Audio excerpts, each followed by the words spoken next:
These are 6 signs of a toxic friend that you must pay close attention to if you're on any sort of growth journey, if you're on a journey towards healing, a journey towards the greatest version, the highest ideal, the highest aspiration of yourself. If you are in that space and you are truly embodying that, then it is essential for you to change your environment. It is essential for you to remove yourself from those things that no longer serve you. Therefore, the individuals around us are absolutely the most powerful environmental factor we have. They matter more than the things that we watch, the things that we listen to, are the people that we listen to, the people whose advice we take, the influence that we take upon ourselves, even subconsciously and at a passive level. We must be well aware and extremely intentional about who's around us and why they're around us. Now, let's get into it.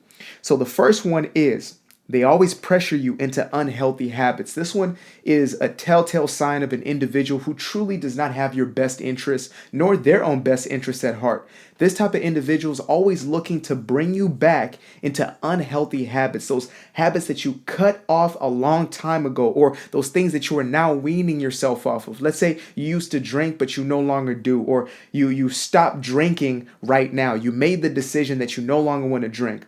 This individual, a toxic friend, is the type of individual who is going to look to pull you back into who you used to be. They're going to pull you back into the old identity. They're going to look for ways to coerce you or guilt you into doing the things that did not serve you in the first place because it makes them feel more comfortable.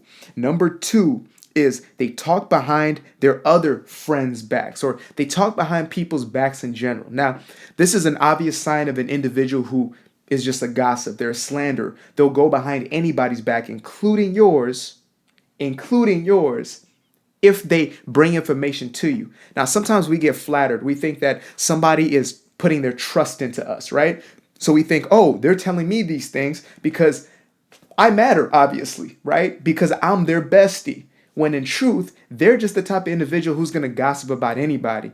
And this is the type of individual who is waiting to get more information, more intel from you so they can spread gossip to the next person. And most people who do this aren't necessarily doing it out of a malicious intent. They're doing it because they're insecure, and they're doing it because they're bored. They have nothing truly going on in their own lives. Therefore, they find some type of satisfaction in continuing to talk about other people as opposed to talking about themselves or talking about ideas.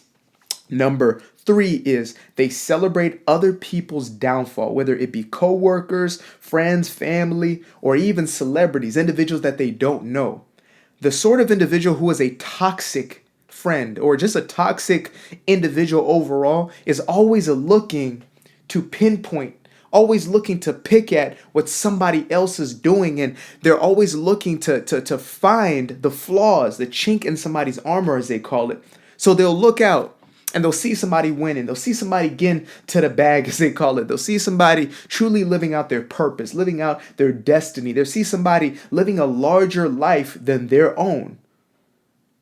And they will be resentful, and they will be envious, and they will be jealous until that person seems to fall from grace.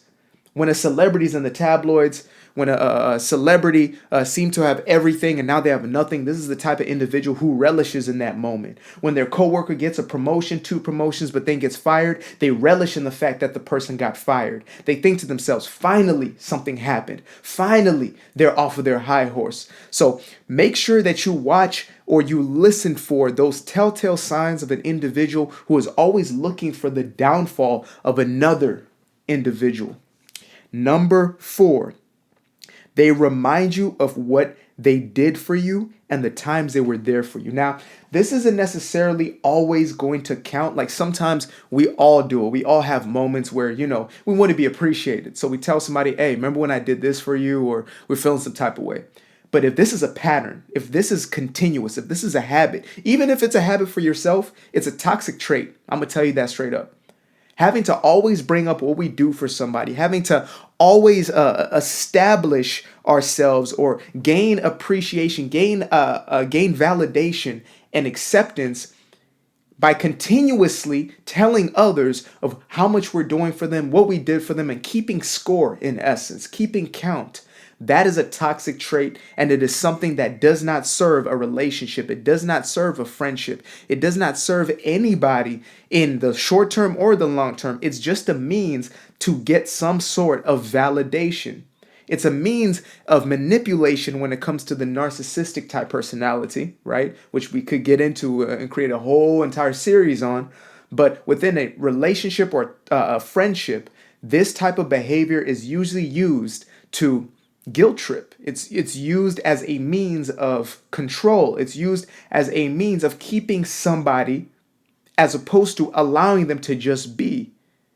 The more that I remind you of all the things that I did for you, the more guilty you will feel, or the more you will feel that you owe me something. And that's usually what it's used for. Number 5 is they encourage you to do foolish things.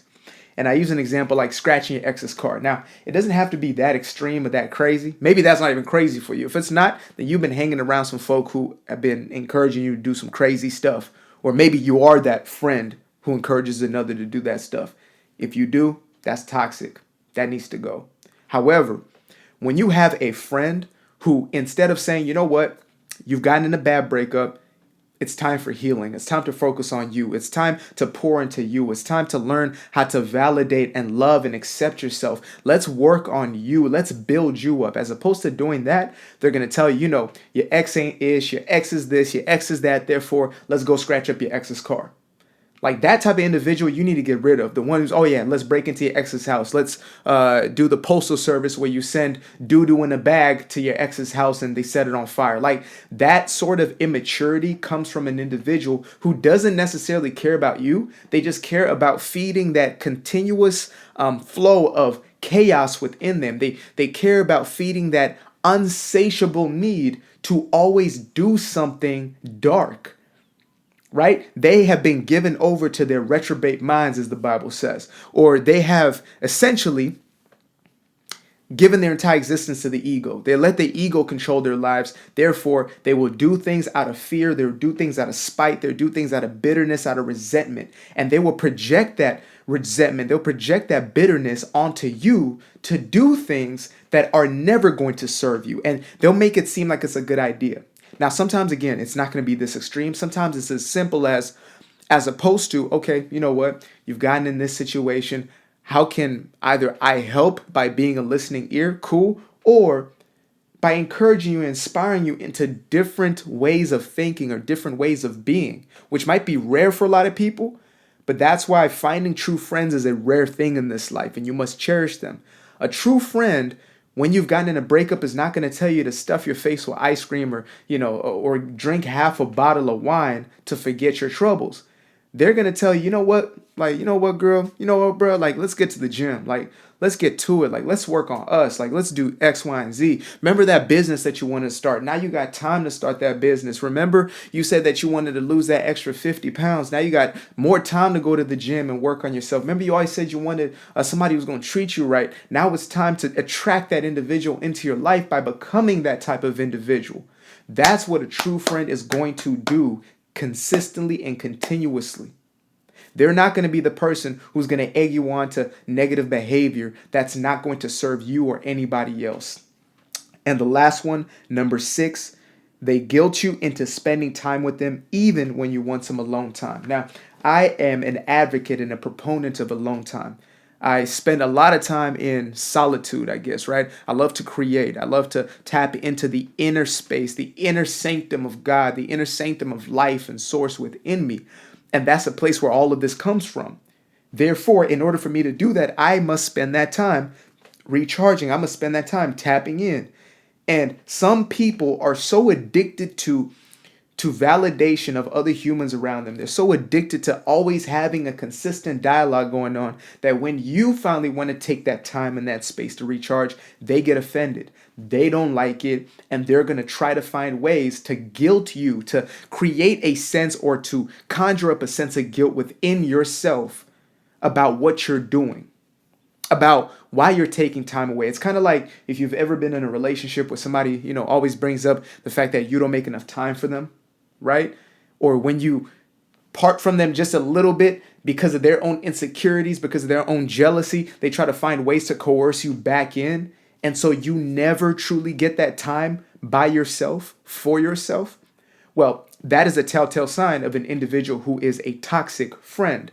They're always going to be looking for ways in which they can bring you back, bring you into their own orbit, bring you into their own space, their own sphere. Now, since we've gone through these 6, I do also want to make it very clear that it is possible for us to be that friend.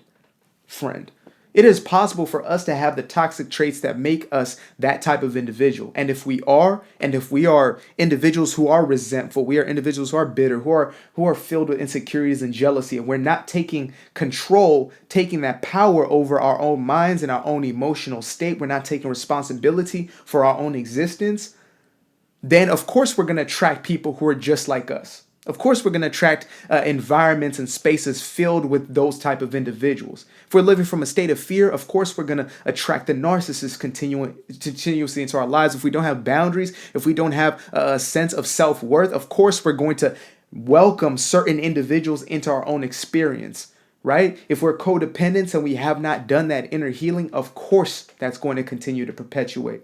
Therefore, it is of the utmost importance that we are going through and growing through our own inner healing process.